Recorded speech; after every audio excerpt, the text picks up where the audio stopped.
অবসর দেওয়া কোনো সমাধান নয়। তারা এই জাতির অর্থ সম্পদ ধ্বংস করেছে, সবাই দুর্নীতির সাথে জড়িত ছিল।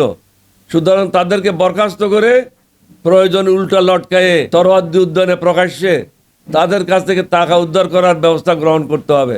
কারণ এই টাকা কারো বাপের টাকা না, এই টাকা হলো সাধারণ মানুষের টাকা। পাচার করা অর্থ আজকে 6 মাস হয়ে গেল, তাদের কাছে উদ্ধার করার কোনো ব্যবস্থা আমরা দেখছি না। যাদেরকে আপনারা জেলে নিয়েছেন তারা জামায়া ধরে মুরগি খেয়ে দিন কাটাচ্ছে এবং তাদের মোবাইল টেলিফোনের মাধ্যমে 1-2 ঘন্টা কথা বলে হাসিনার সাথে তারা যোগাযোগ করছে।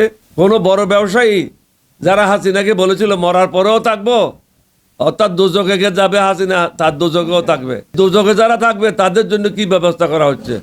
শুধু জেলে নিয়ে গেলে হবে না, তাদেরকে আধা ঘন্টার জন্য উল্টা লটকাইতে হবে। উল্টা লটকাইয়ে তাদের কাছ থেকে টাকাগুলি উদ্ধার করতে হবে। এই টাকাগুলি জনগণের।